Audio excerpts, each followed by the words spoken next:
Megan Babcock is a graduate student in experiential education at Minnesota State University Mankato. Megan is also a graduate assistant in the Venture Education Program, and more than anything, Megan is a social justice advocate at heart. Help me welcome Megan Babcock.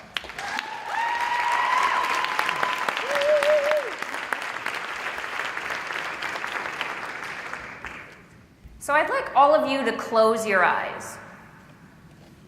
Okay, I see some of you peeking. We've spent the whole weekend together. You should be able to trust each other by now. But close your eyes. Now I want you to picture in your mind a hot dog. Where does it come from? What does this hot dog look like? What kind of hot dog is it?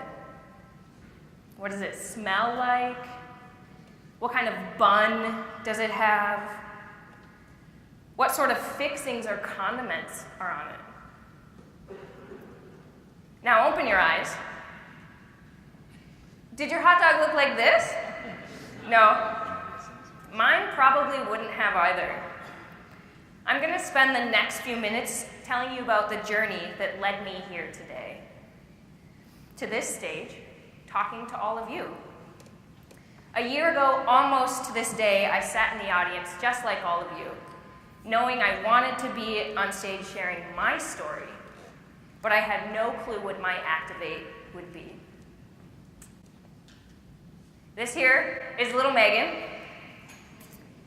Fast forward a few years and she is a bubbly, energetic kid who gets in trouble a lot at school because she can't stay in her desk. Perhaps there are some of you out there who can understand why people can't stay in their desk. She comes from a small farming community, household of 2 recovering alcoholics, and a brother who is 10 years older than her. Fast forward 15 or so years, and we get to this picture. This here is Mac. Hi, everyone. In case you can't tell, that's me up there. I've recently started using Mac as my preferred name for all of you who are confused in the audience. Now, if we look closer, we can see that there are a lot of experiences that have brought me to this stage. Mac is genderqueer. Mac is a survivor. Mac is a caregiver, an advocate, and a leader. All of these experiences are the things that have contributed to making me into the person that I am today, standing on this stage. I could stand up here and describe all of these things in detail to help you see the message that I'm trying to get across, but instead, I'm going to use the Wienermobile as a metaphor. And the metaphor is this: how experiential learning changed my life. You see, all of these things that were pictured up on the screen are the sum of my parts, the negative and the positive. And without even just one of those things, I wouldn't be up here sharing this with you. We all have things that create disorder in our lives. The disorder in my life created a sense, a feeling for me that I just needed to wait for something special to happen to me, that eventually I would be ready and able to overcome all of those facets of myself that were holding me back. However, my experience with the Wienermobile showed me a different way of looking at this disorder in my life. On the way back from the Portland conference last fall, my friends and I were driving on the highway outside of Missoula, Montana, when our story with the Wienermobile began. Now, the last thing we expected to see was a giant hot dog nestled in the mountains. As you can see, I was pretty excited. I was driving. I think any of us would be, right? As we began to speed up, trying to catch this magnificent giant hot dog, I remember being fully present in the moment. I was with my friends, we were laughing, and I was feeling all of the empowering emotions that had come to me while attending the conference just a few days before. Eventually, we caught up to the Wienermobile, and we were beyond ecstatic. We were jumping in our seats, crying from laughing so hard, and exclaiming how we really couldn't believe that this was happening. The people driving waved back just as excitedly, but soon our car was steadily passing them, and they were fading into the distance. We spent the next couple of minutes overjoyed with this experience. I was unbelievably happy, and it was a happy that I hadn't experienced before. It was in this moment where I believe I experienced one of the most influential moments of my life. So remember this person. I often have spontaneous ideas, but I rarely act on them. And all of that disorder kept me stuck in life. As I sat in the driver's seat and I pondered what I would do next, I glanced back at the Wienermobile in the rearview mirror. This time, however, with a newly found confidence from having an inspiring week at this very conference, I was determined to continue this experience.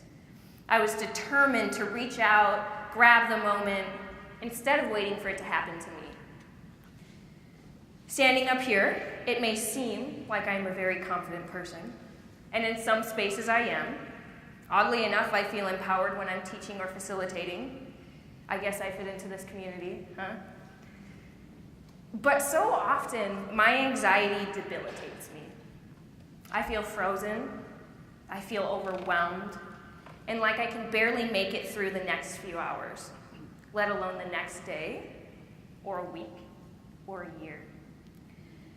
I've learned to cope by putting up a very strong face, a face that is confident, not fearful, a face that allows me to hide. I'll repeat that. A face that allows me to hide.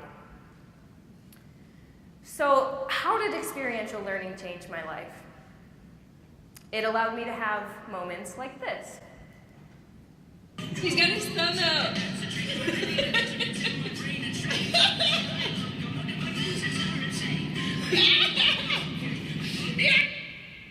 For all of you, that's Callie Almond. She's in the audience right there. And it also allowed me to have moments like this. That's also Callie. Callie, give a wave. Woo! In that moment behind the wheel, I very calmly asked if we had any paper and something to write with. I explained that we should write signs and try to flag them down. My friends enthusiastically hopped onto the idea. Ironically, we only had paper towel and pink highlighters because we were traveling with a very packed car. I began to slow down so that we could catch up to this giant metal hot dog. Think about that for a moment. I literally needed to slow down the car in order to revisit this experience that I so desperately wanted to have. But how often in life do we need to figuratively slow down in order to experience something we need or we want? Before we knew it, we had successfully flagged the Wienermobile down, and we were running out of our car to explore the giant hot dog at a rest stop. This moment was phenomenal. There are very few moments in my life where I feel that free, that accepted, that calm, and that ready to capture life within my hands. For the next hour, we chatted with them, swapped stories, and collected the memorabilia they gave us. As we pulled back onto the road, I felt a level of joy, of satisfaction, of triumph for this experience. It was then that I knew I had my Activate. To sum all of this up, experiential learning impacts all of this, because without these prior experiences, I wouldn't have had the courage to do that. I wouldn't be on the stage right now. Without the past year of growing, experiencing this community, and gaining the knowledge I have within my program and my peers, I wouldn't have been able to actually follow through. Instead of just overcoming all of the disorder in my life, I am now coming into alignment with all of it. Experiential learning is helping me to take my experiences and create them into something that can empower me, something that makes me a whole person instead of a partial person, which is what I thought I was. To quote my dear friend and advisor, Julie Carlson, you have become or are in the act of becoming what the Wienermobile represented to you at the time you laid eyes on it. Novelty, fun, fantastic, extraordinary, bold, courageous, enough to be different, owning and declaring your difference, being totally different, being totally comfortable in your own skin. It represented what you had been seeking for a lifetime. And prior to that moment in time, you would not have, could not have, acted on the audacious notion of flagging the Wienermobile down. That experience was the catalyst to your realization that you could be anything you want to be. So I ask all of you, what does your hot dog look like? What does your Activate look like? Stay tuned to find out what mine grows to be.